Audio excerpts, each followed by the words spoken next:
Today's episode of the Counselling Tutor Podcast is sponsored by Web Healer. You're a counsellor in private practice and you need a website, or you've got an existing website which you need help with. Web Healer are offering Counselling Tutor Podcast listeners, that's you, £100 off the cost of a website design and build. Now, Web Healer specialise in websites for counsellors and psychotherapists. It's what they do. And the Web Healer team provide a completely non-technical, done-for-you solution, leaving you to focus your time on your clients. Operating for 20 years, Web Healer are a trusted resource amongst counsellors when it comes to getting your practice online. So get the package details and claim your £100 off coupon for your new website by going to counsellingtutor.com/website. That's counsellingtutor.com/website. Hi, I'm Rory and welcome to episode 299 of the Counselling Tutor Podcast. Our special guest is Sally-Anne Armitage, who has been a guest on the podcast many times before. She has a BA in Art and Design, a Diploma in Counselling, an MA in Trauma, a postgraduate certificate in Education, which means she's a teacher, and she is BACP accredited.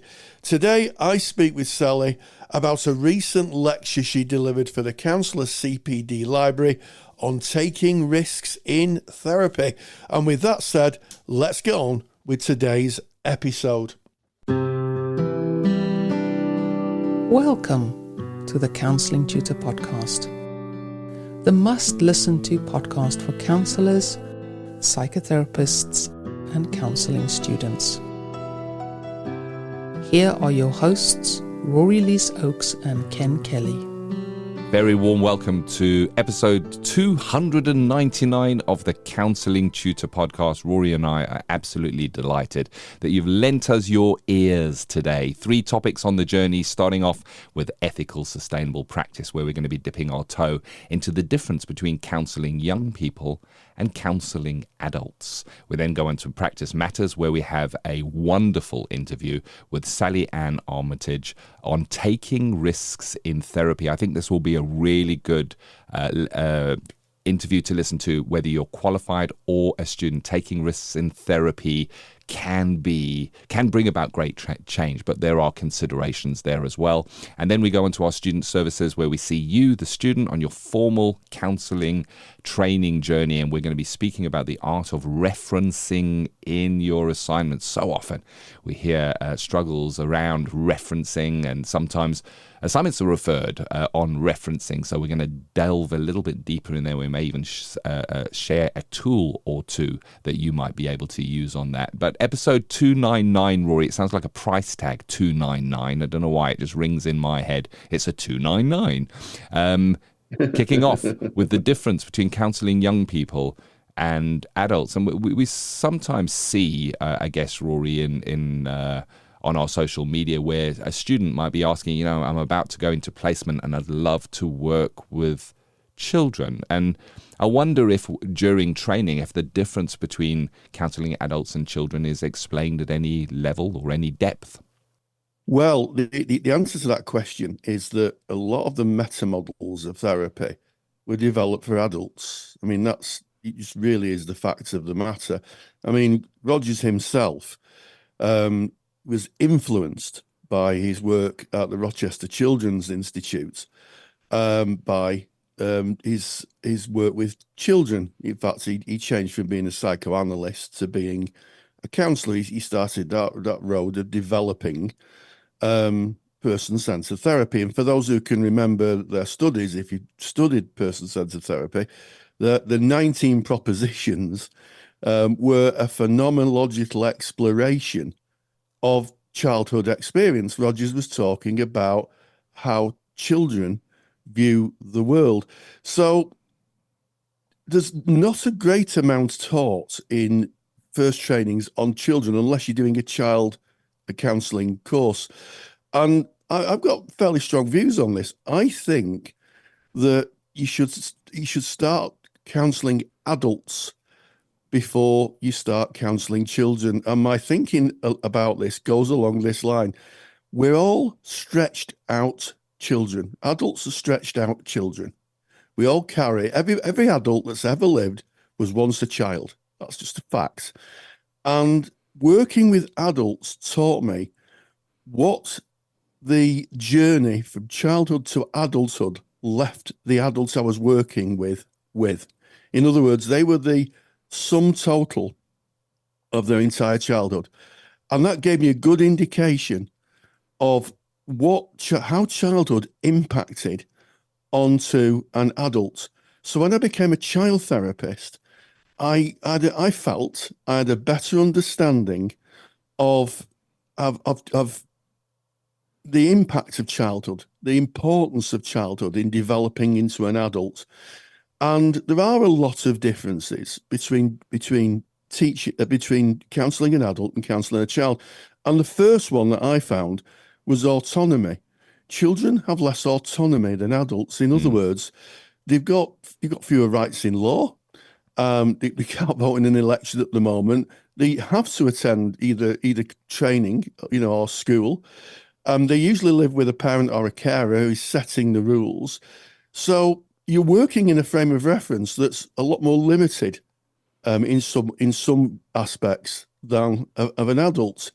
And you have to take that into consideration when you start working with a client, because some of the interventions will be guided by that.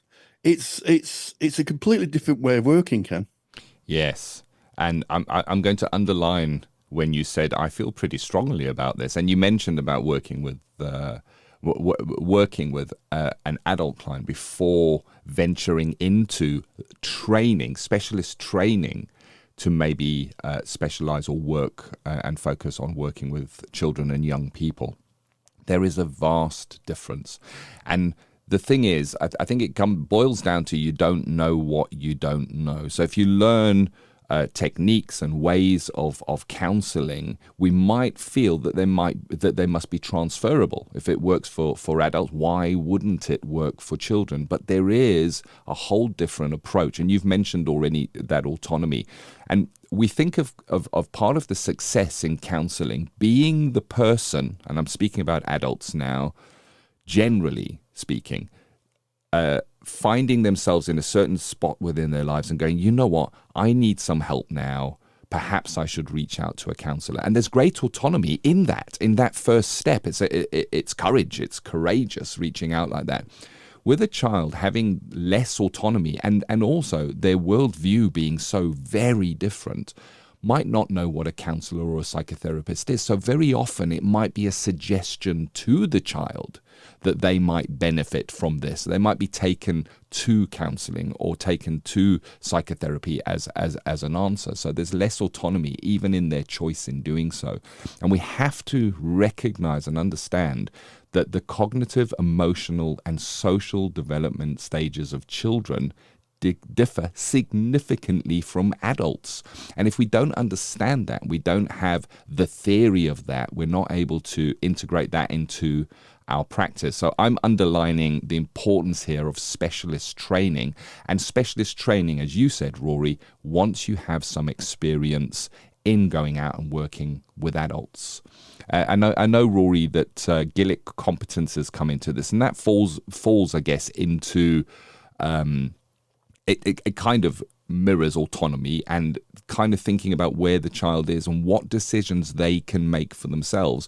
But I'm also looking at this and I'm recognizing that we're speaking from the United Kingdom, and that there may well be laws, legislation around working with children wherever you find yourself in the world. And we need to understand and know what that is as well to be able to work ethically when we're working with children. But speak us through Gillick competence, Rory, what that is and why that is important.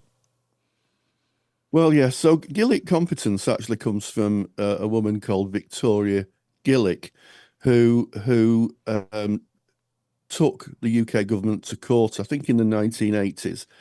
Now, Victoria Gillick had some very, very strong views on contraception, I seem to remember, because she came from a Catholic religious position. And the reason she took the British government to court was that she wasn't happy with doctors prescribing contraceptive medication to children or those under 18. And what happened was that it was probably one of the longest court cases the UK ever saw. And from that came something called the Fraser Guidelines. Lord Fraser was brought in to look at the whole the whole situation of doctors issuing contraception to children under 16 and, crucially, not telling their parents. And from that, we got the Fraser Guidelines, which my understanding of the Fraser Guidelines is that's more for medical, it's more of a medical profession guide. But Gillick competence is widely seen as in counselling as being sure that if you're working with a child, they have the understanding of what therapy is, and to be able to comprehend therapy fully. And both the Fraser Guidelines and Gillick competence are fully around a young person fully understanding their choices and making sure that they understand what can likely happen and the consequences of what could likely happen if they make a decision. And therapists really do need to understand Gillick competence. And for those who work in schools, they usually have someone called a Gillick guardian who assesses that on behalf of the therapist. But again, I feel strongly about this. If you're counselling, you're the professional that's facing the client, and it's always going to be your decisions that are going to be challenged should something go wrong.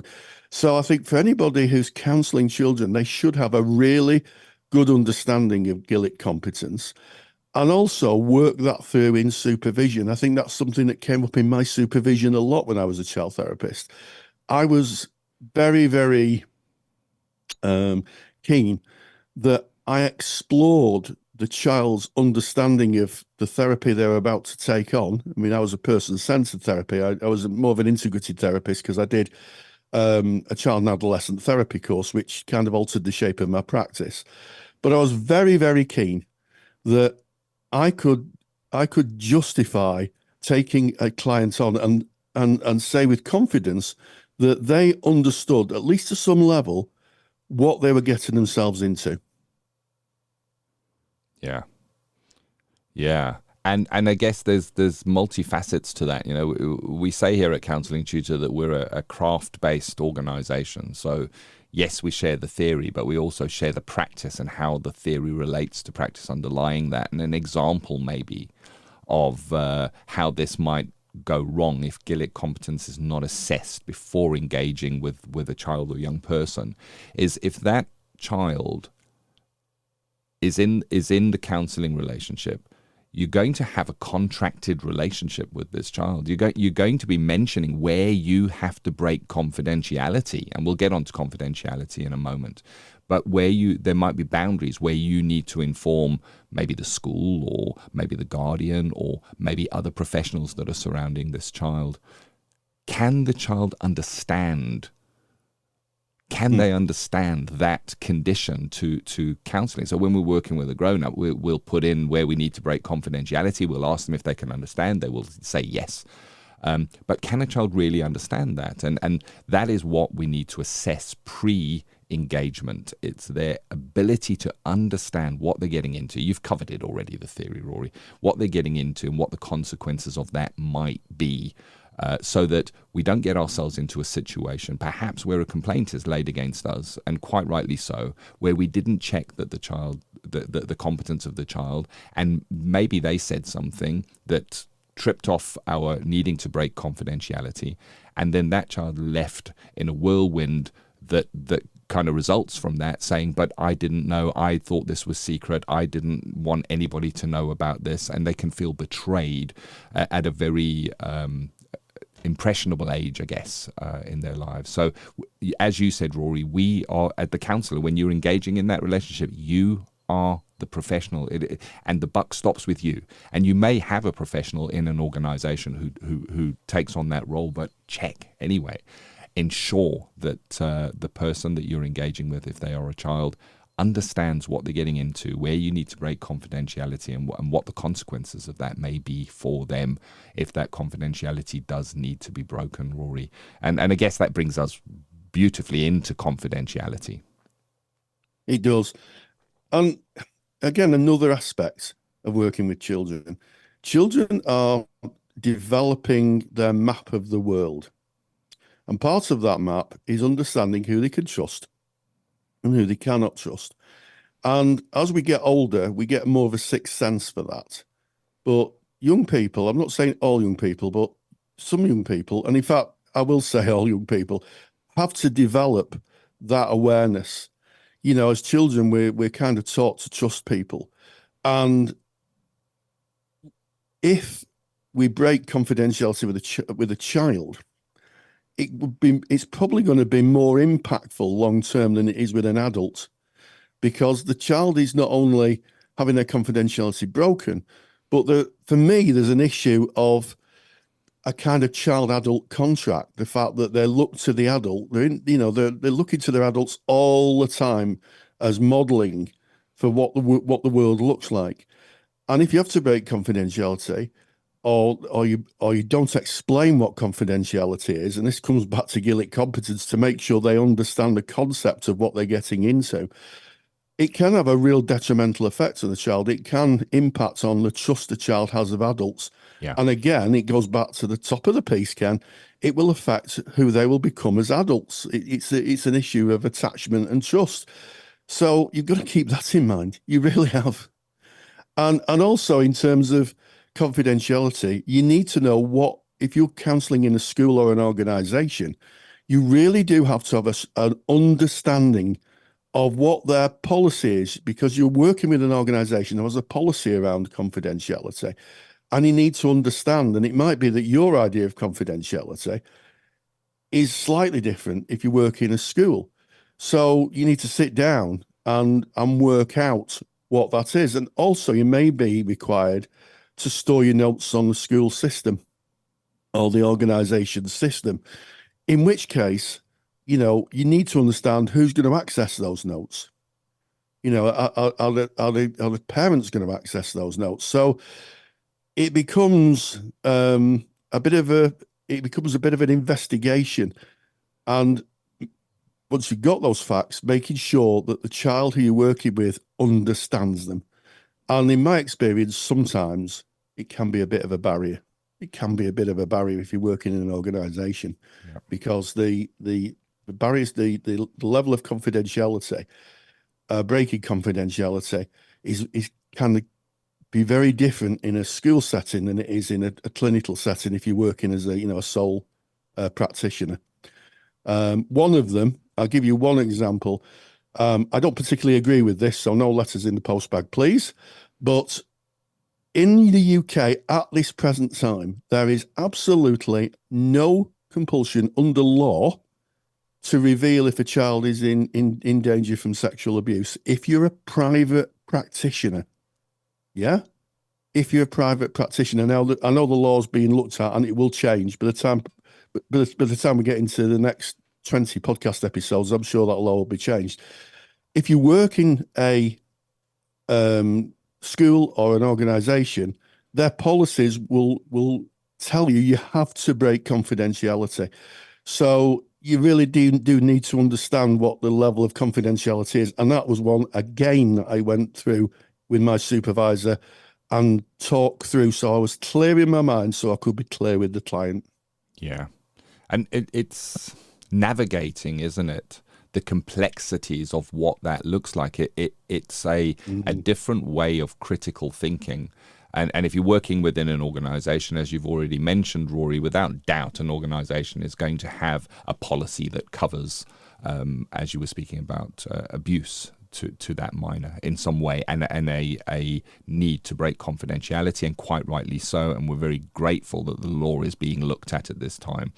But if you are in private practice, as you've mentioned, Rory, then it's your duty to have policies in place that are going to protect if you're working with children. And it takes training to be able to understand how to write up that policy and what should be in it and what should be in your contract. And you mentioned, Rory, that, you know, in maybe an education setting, that there might be a requirement to break confidentiality with maybe the school and inform them. So, and that might be part of your employment contract. It's something that you have to work to. It's one of the policies, and there will be procedure related to that of you needing to report that on.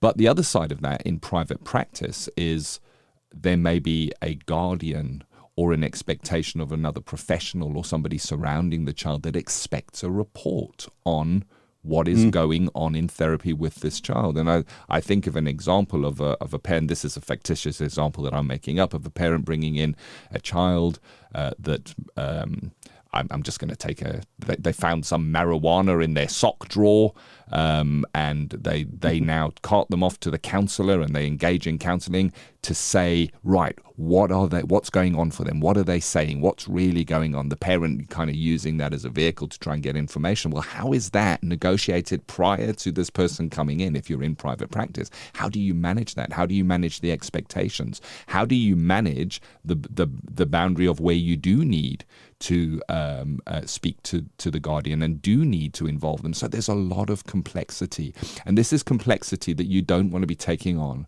as a student going into placement. So we started this by saying, you know, we sometimes on our social media get a student saying, oh, you know, I'd love to work with children and young people, and I think that is great, and I think it's a great calling to work with children and young people. It is so needed in the world in which we live at the moment. But going back to what you said, Rory, go out, practice with adults first, then go and do niche specialist training in the area of children and young people, and then go into practice with a level of, experience under your belt. And, you know, we've spoken about confidentiality, we've spoken about Gillick competence, we've spoken about the autonomy of the young person coming in. But of course, there's also the modality that we use, and we kind of outlined that the developmental process of a child is very different to an adult. How they see the world, how a child sees the world, is different to how we see the world. And it's very difficult to look back and remember what it was like. You know, when we look back at our own childhoods, it's difficult to go and get into the phenomenological mindset of where we were at that stage. We can look back with the wisdom and experience we have today. But now when you're working with the modality in which you practice, there are times that you may need to adapt that for the presentation of a child or young person, Rory. Absolutely, Ken. And I have to say, you know, that I was a qualified practitioner for 5 years before I took a position in a school, and I was a lecturer as well. I was lecturing at that time as well, and the learning curve when working with young people was enormous, absolutely enormous. It was on the same scale, I would say, as my first trainings. And I took a lot of advice. I was very fortunate to work with a colleague who was a child and adolescent therapist, and we had a long conversations, and I'm very grateful to that person for giving me some very, very good advice, some very good observation, and some useful tools that could be used. And I'm absolutely grateful to my daughter. So if you're listening to this, Yvonne, this is for you, for my daughter. I asked her, now my daughter was at university at the time, and I said, I'm going to be a child and adolescent therapist. And she kind of said, oh, right, okay. And I said, have you got any advice? Because, obviously you're younger. And she said, yes. She said, you know anything about Facebook? And I said, well, not very much. She said, well, all young people are on social media. Now, this was a long time before we had the TikToks and the plethora of social media platforms that young people now inhabit. However, Facebook was the biggest at the time, and Twitter, I think, but it was mainly Facebook. And she told me all about Facebook, and I was I was very grateful for that. My first client sat down and she kind of looked at me and kind of stared me out a little bit. And she said, "Can I ask you a question?" And I said, "Yeah, sure." She said, "Do you know anything about Facebook?" Because I was 50 at that time. I was 50, I think I was 52 when I became a child therapist. And I went, yeah, I know about Facebook. And she went, right. And it was like literally the vehicle was in gear and the foot was on the accelerator. Yeah. And the first session was all about her life on Facebook. And I came away from that with one big piece of learning that may not be the case now because we've had social media for a long time.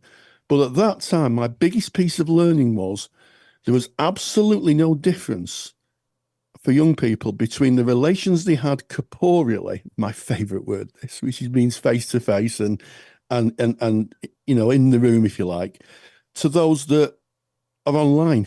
There was no guiding, there was no barrier. They took online relationships as seriously as face-to-face relationships, which is something at the time that adults didn't. You know, if they were conversing with someone online, they were just someone online. But for a child, there was no barrier.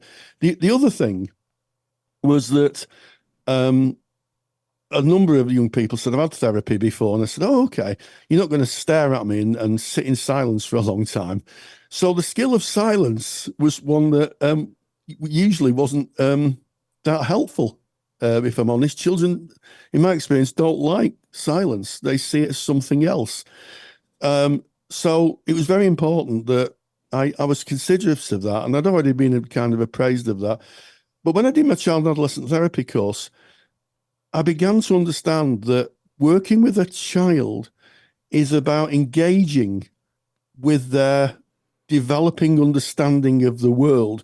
And to do that, you might need different tools. I played top trumps with my clients, and we had great therapy sessions where you were doing something and then something had come up, we could talk about it. And I had a little toolbox. We had crayons, we had pens, we had all sorts of things, even bringing music into the therapy room. So that you say, oh, God, I've got my favourite music. So I said, I'll put it on then. It's probably against the school policy, and and we'd listen to it on the phone or their iPod or whatever they had at that time, and then you could try and make sense of their phenomenology. So it was fascinating work. I really enjoyed it, and but it's not something I would have probably done with adults, Ken. Yeah, I've never pulled out crayons with working with adults, but I can see the benefits of changing or adapting a modality to incorporate expressive and more artistic sides of things so that a person can express themselves outside of words. Because I know with adult counseling, you know, it's difficult for an adult to describe feelings and what's going on for them. So much more difficult for a child. We don't learn the vocabulary of how to describe our feelings in any deep and meaningful way other than happy, sad, angry, base emotions. And maybe asking the child to draw a picture and express what's going on for them, and then them talking you through what's in that picture is a way of working. But of course, it is underpinned by training and underpinned by a modality that makes sense, that it's useful information. You played a game, Rory, Top Trumps, which is a card game where you kind of hold some cards and who's got the biggest, bettest number on their card. And I guess that's a way of making that, helping that person feel more comfortable and at ease and in a relaxed setting where they can more be themselves. Because I think the last area of this that I just want to touch on before we kind of leave this topic is that children and adults play specific roles in society.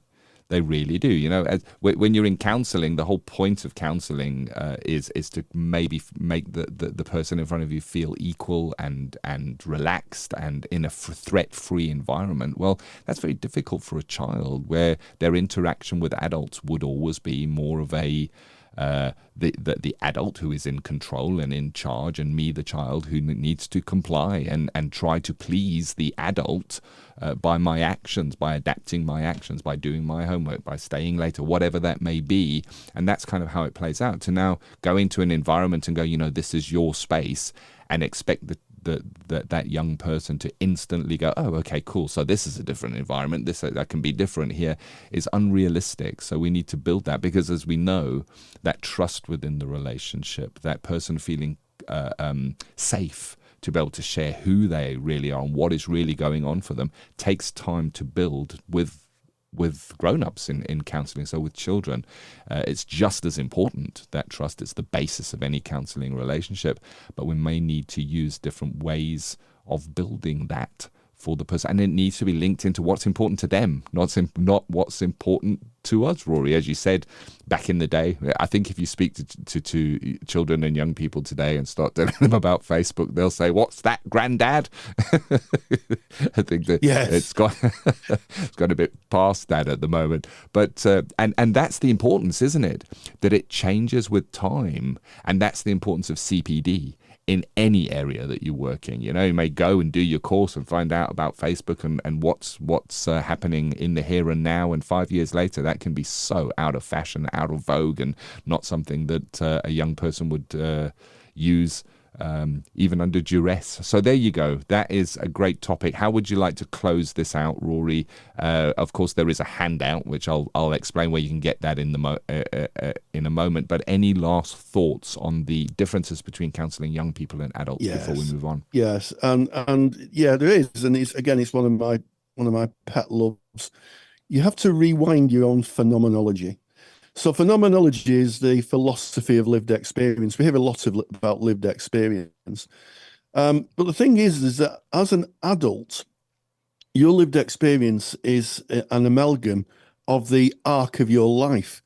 So it takes us back really to the very beginning of this conversation, Ken.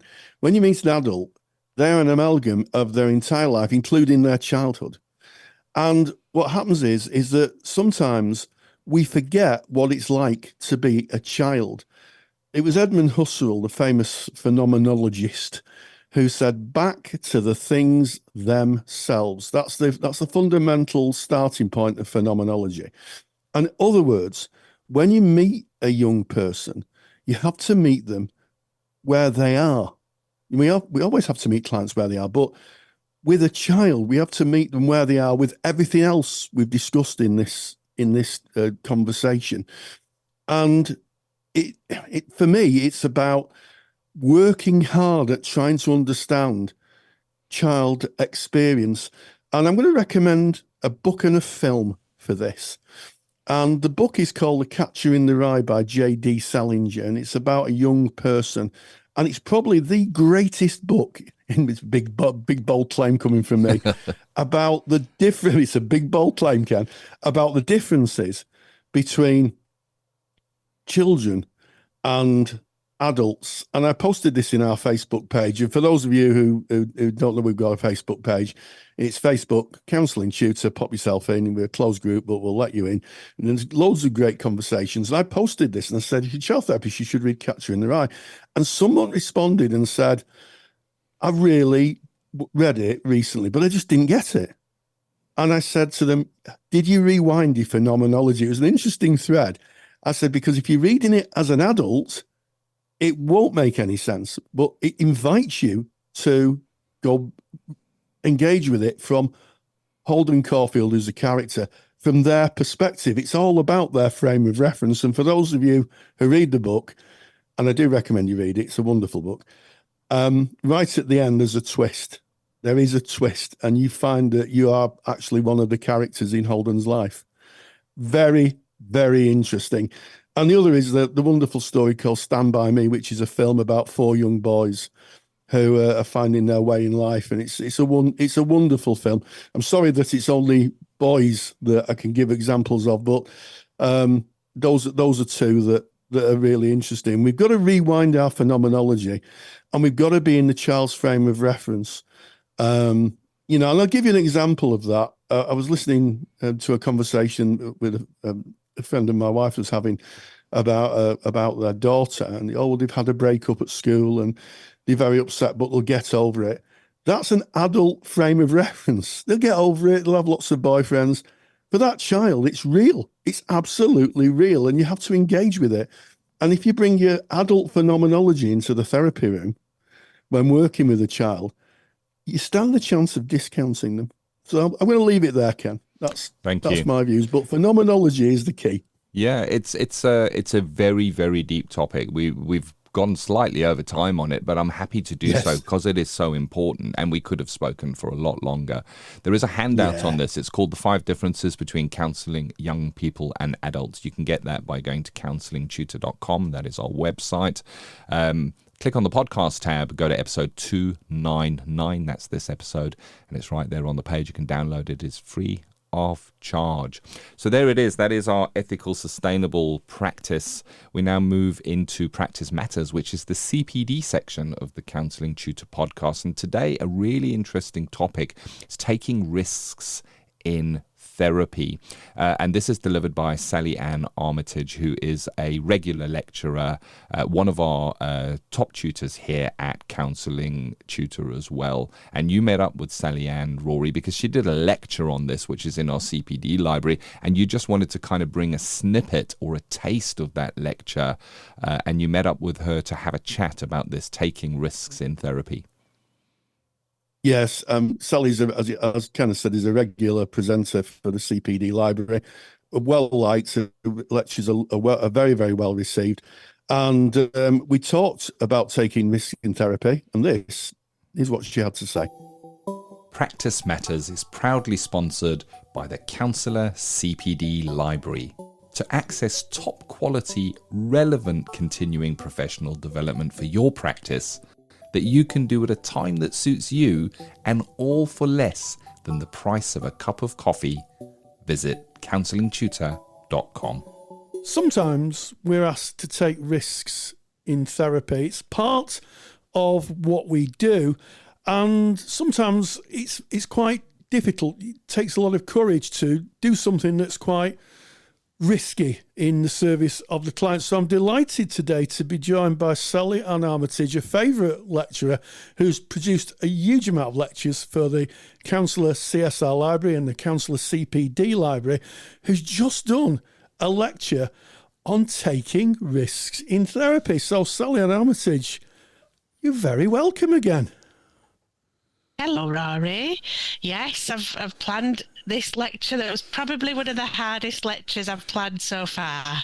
So, yes, very challenging, but very rich experience. Is that challenge about the fact that taking risks in therapy asks us to pause and think about the kind of risks we take? Yeah, absolutely. And I felt like, you know, when I was planning it, I was really aware of the stuff I've been taught.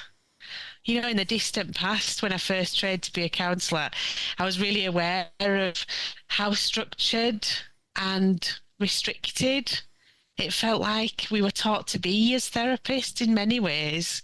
And in this lecture, I'm sort of saying, do we really need to be that restricted and that, you know, that sort of, I guess, oppressed, really? And like a return back to authenticity and human connection is kind of really what the whole lecture is about, really.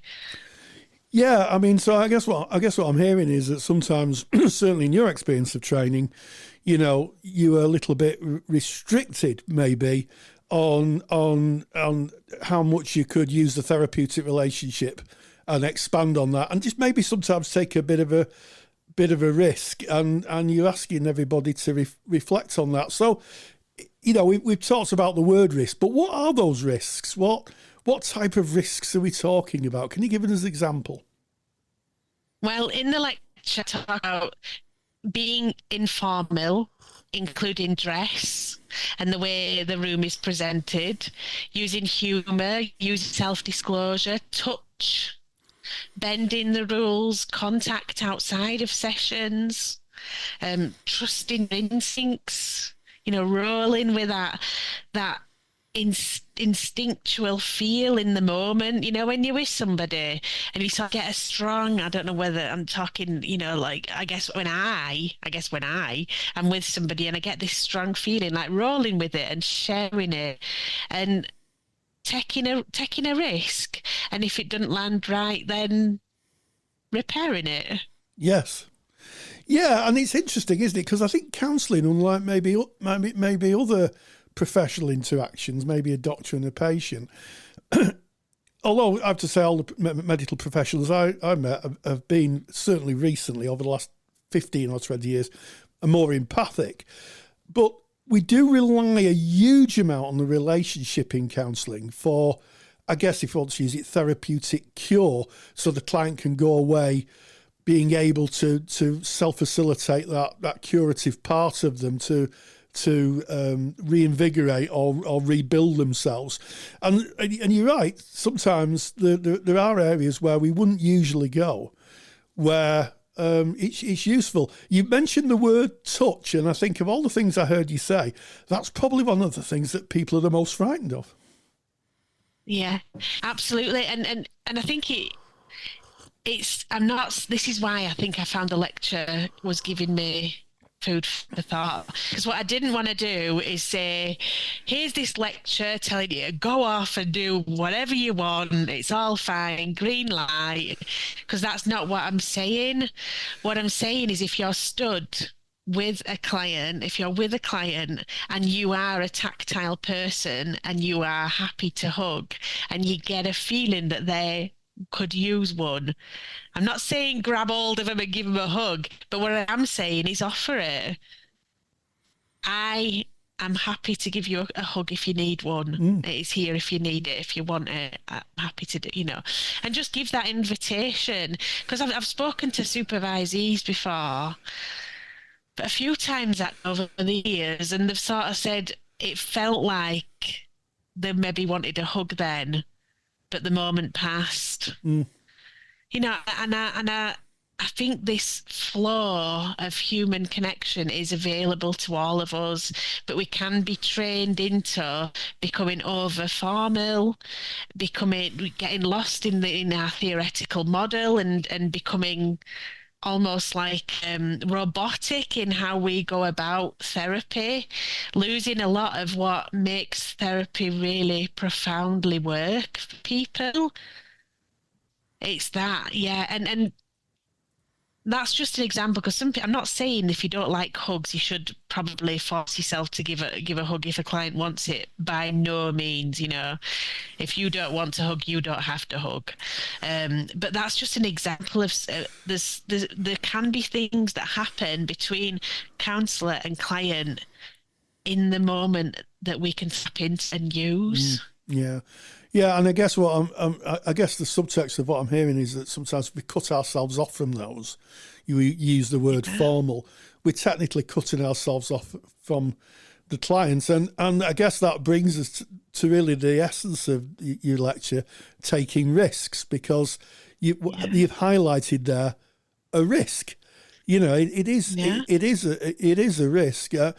It's quite interesting. It's all. Sometimes it's also, I don't know if you'd agree with me, you find it in reflecting how you experience the client. Many years ago, I met a person who was recovering from drugs and alcohol addiction. He was in active recovery. And one of the biggest wake-up calls he got was he went to therapy and he said to his therapist, look, I can only stay for half an hour because I've got to go and look after my kids, and he'd used. And to which the therapist said, I won't let you look after my kids looking like that. And I felt, I had a big, deep ingress there. And I thought, good grief. Interestingly enough, his perception was that was a wake-up call. That was so helpful to him. He said that was really helpful. But again, quite a risky interaction, quite a risky intervention.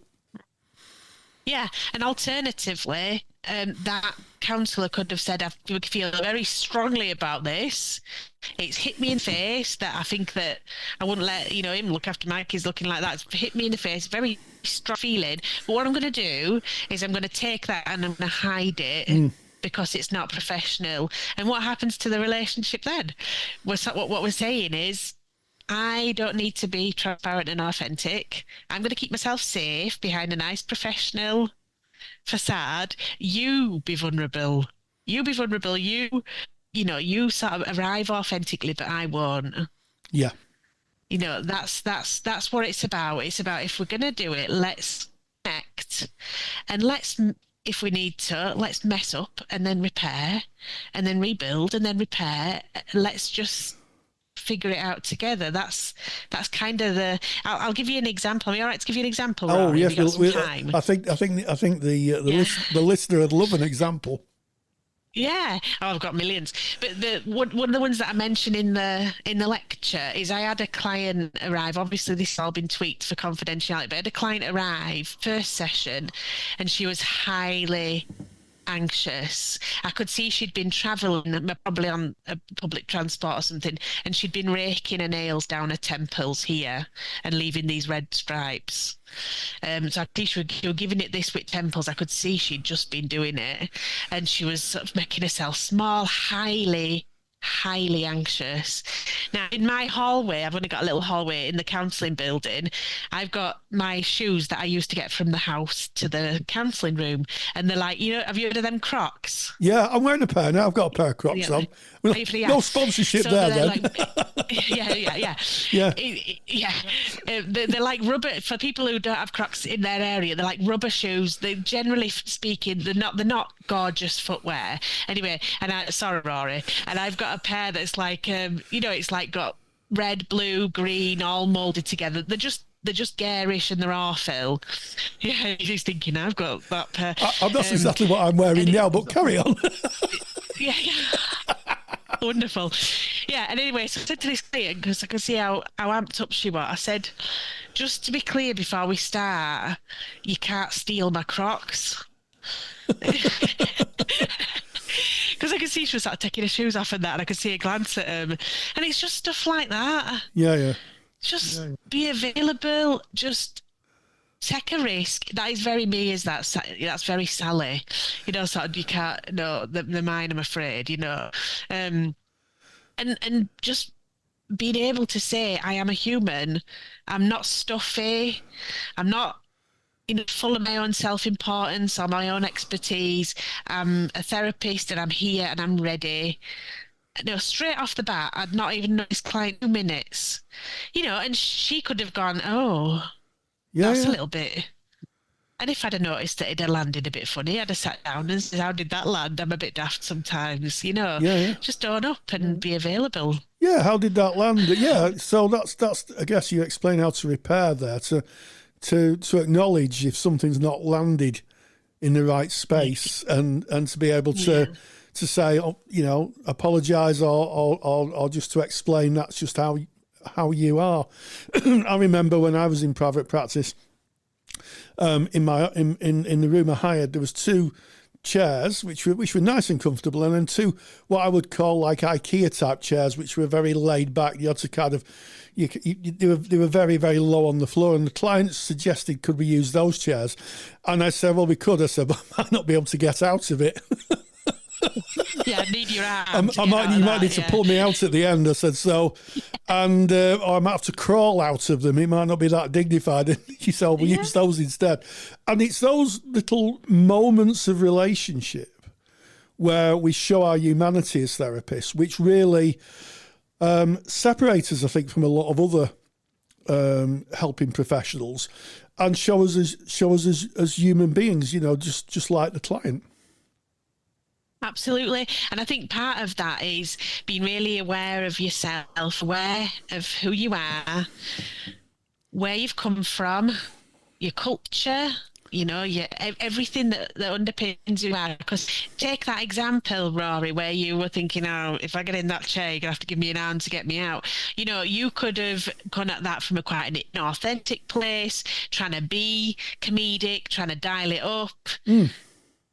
But you didn't. It was an authentic space. We're not saying, just pretend to be down to earth.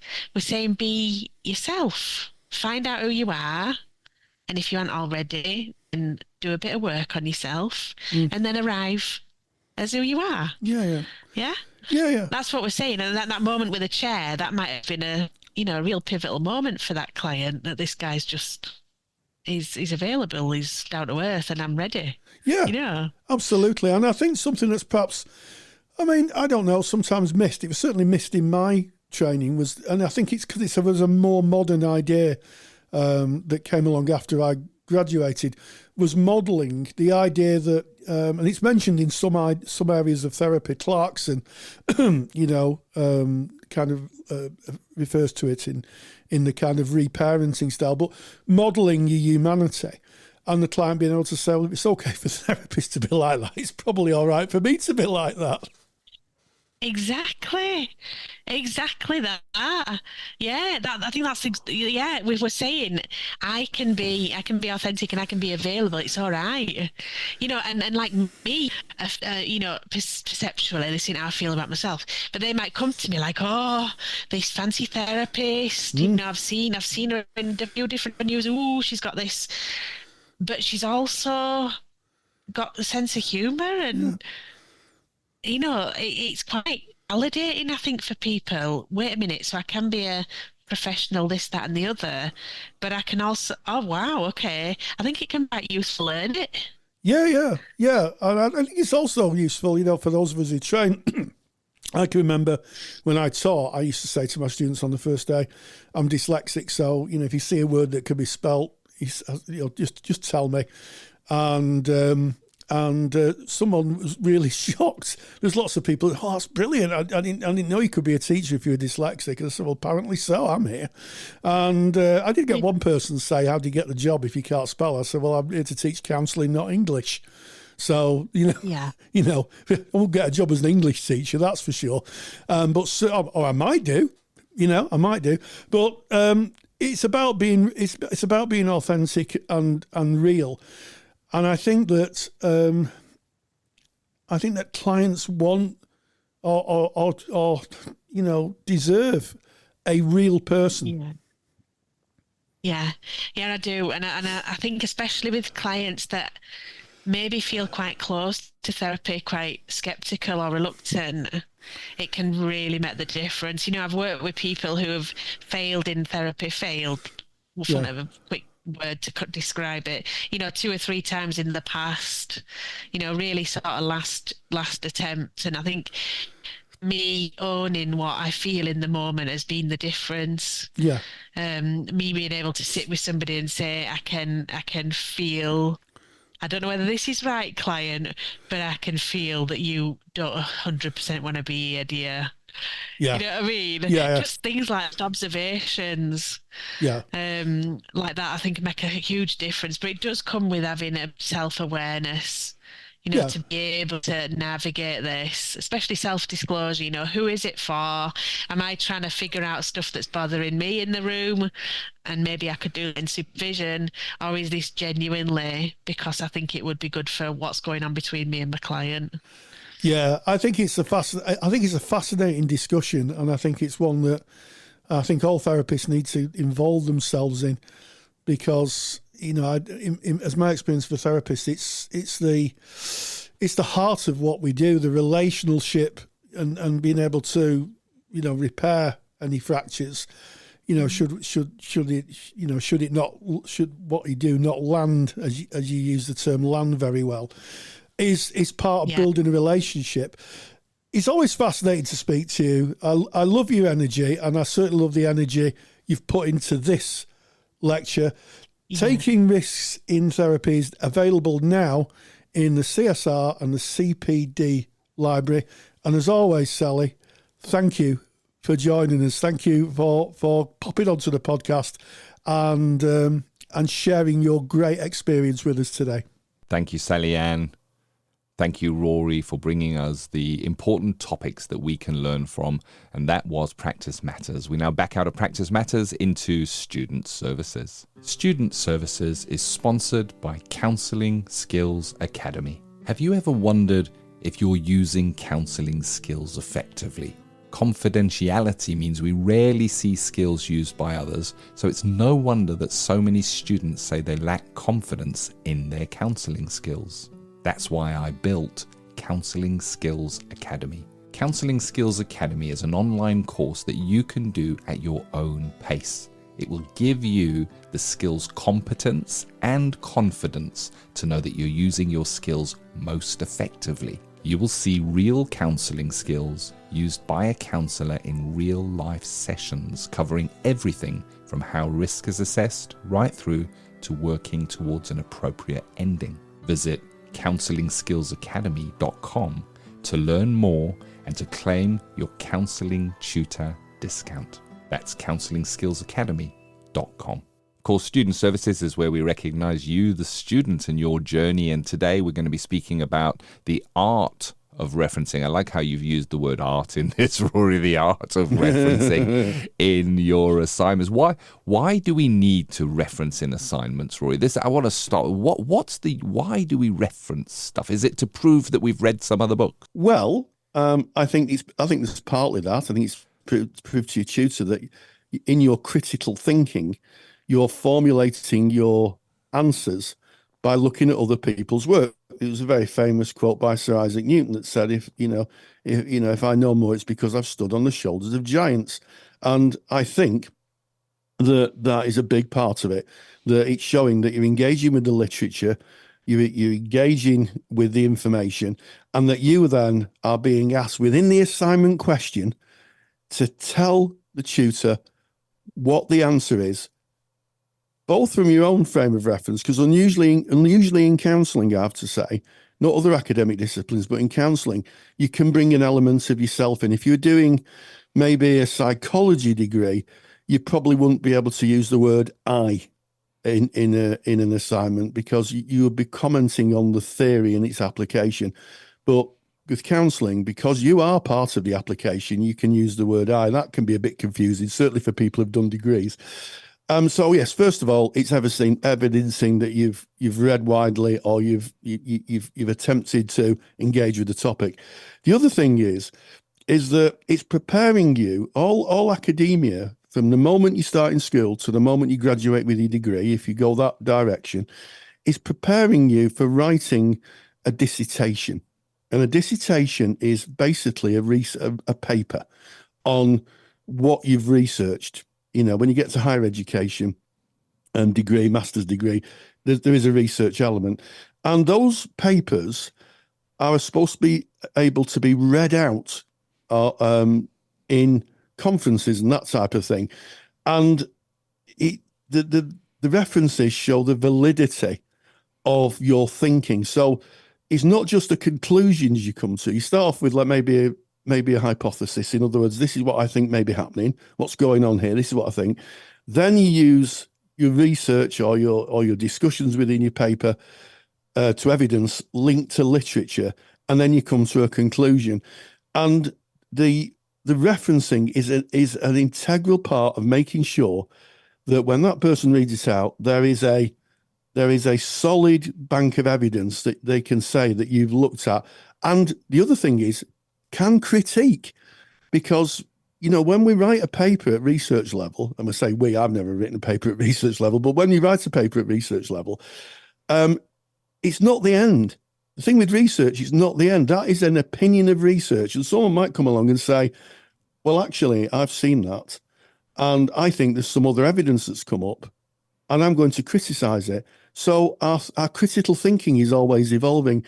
So if you say you're doing a level 4 at the moment, that might be quite far away, but it's preparing you to evidence your critical thinking. And that's the whole point of doing level 4 and above. You're being asked to think critically. And that is why we have references. Thank you. I love it. It just validates what we're doing. So we're speaking about academic writing here, and that's where we're referencing in academic writing. And you said it so beautifully there, Rory, the standing on the shoulders of giants. I know it's not your saying, but you referenced the saying beautifully there. We're using other building blocks of other people that have researched and reached conclusions that have perhaps been peer reviewed in our presenting of our argument. We're not just making it up. So I could make something up. I could say 80% of people that come into counselling leave with a favourable outcome. Well, who says? Me from my practice, and this is what they tell me. Well, that doesn't make it true. You know, you need to reference research or something where somebody has taken the time to really dive deep into that to be able to evidence, is this true or not? And this is why I think it is. The other side of referencing is to pay homage to where the ideas originated, so that we're not claiming them as our own or writing them as if we came up with that idea. So if we're referencing if we're speaking about a Carl Rogers theory, we're going to reference where that comes from, so that it is not written in a way that it looks like that we are making that claim, because it's not our work. You know, that was a lot of work and research and publishing and peer review and publishing that went into that, and we need to pay homage to that, so that academically we're always building on what is known and what has been peer reviewed, so that as we kind of look across those papers, and that's I guess the reason for the referencing in academia. But it can be tricky, you know, and I think before we go into how you might reference something, what is interesting is how many different things you can reference. So when we think of referencing, there may be a frame of reference that says, books. Well, what about this podcast that you're listening to now? What about a web page article? What about a tweet? What about something that somebody told you? What can you reference and what can't you reference? Because you can't reference everything, but chances are you can actually reference more than you think you can reference. Isn't that so, Rory? It's very true.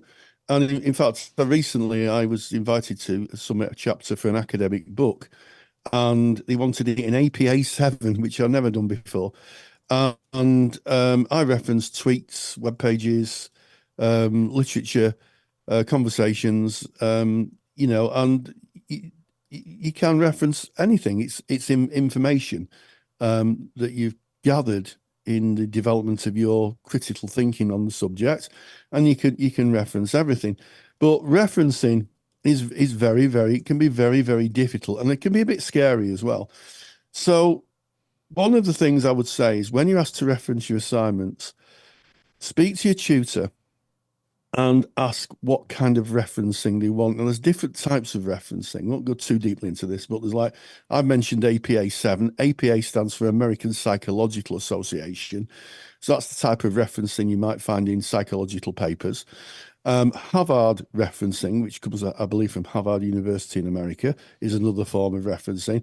And there are many others. So the first thing is find out what referencing you use. And if you're at a university or a college, universities are a little better at this in my experience, but if you're at a college, ask the tutor, or the tutor should give you an example of text that's been referenced or something that's been referenced, because some tutors have different preferences for referencing, and I won't go too deeply into that, but you need to work out what the expectations are of your tutor, and your tutor should be able to guide you on that. And then, and I'm sure as Ken will help us out with, there are a number of online tools that make referencing just so easy. So the first thing I would do, before Ken tells us about the tools, find out what kind of referencing is expected. Try and get a sample of the referencing. You know, some tutors give out an assignment that's already been referenced to give people a bit of a chance to understand it. And then go and find some useful tools, so you don't have to handwrite references. I don't know anybody who handwrites references anymore, Ken, because there's so many helpful tools out there on the internet. There are, yes. Just following on from what you can reference, I deliberately put in some red herrings into when I was saying, you know, like something that somebody says, can you reference that? Well, it depends on who that person is and what platform they said it on. So it's about knowing what you can reference. And of course, you may reference a website, a textbook, a journal article, a magazine, a newspaper, a YouTube video even, or a social media site if it is done correctly and in context. So you mentioned that there are different forms of referencing, Rory, or different. It's just a different layout, really. It contains generally the same information, but it is just laid out differently, and it will vary from learning establishment to learning establishment. So I guess the first thing is to find out what the requirement is for your referencing. What style of referencing does your learning provider require you to reference to? And once you have that, so let's say that it is Harvard, however you want to pronounce that, you might go onto a search engine of your choice and pop in Harvard referencing tool or Harvard referencing tool or whatever your referencing style is, and have a look at what the tools are available. Many universities will have tools or referencing guides on their website, and they will cover a variety of different ways to reference. And if it is a university or a learning institution, you can be more secure in the information being factually correct than just a random online tool that somebody put up. Beware of using AI for referencing. It can get it right, but I've also seen it get it terribly wrong as well. So you want to check your referencing and get a peer to check it if you're not 100% sure. Referencing is something that once you get into the flow of it and you understand how the reference is laid out, it becomes easier and easier and easier as you go. My daughter's just about to graduate her third year at university at the moment, and she writes the references freehand now, but then she checks them. She checks them with a tool afterwards to make sure that they are correct. And I'm reluctant to give out any tools, and the reason for that is because they do change. They change. Websites go down. Websites change their links. So the most assured way of finding a reference guide or a tool that will help you reference is really going onto a search engine, putting in what kind of referencing you're looking for, and letting that come out. And you can even be specific. You can say, how can I reference a YouTube video using Harvard referencing, and you'll get replies back. Look for something that feels authoritative to you, go to that page, and you're going to be guided through putting that reference together.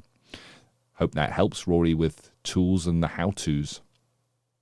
Yeah, you can even buy books. There's books you can buy on referencing.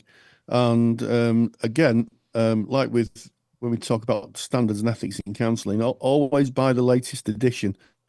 So if you're going to buy them secondhand, that's fine.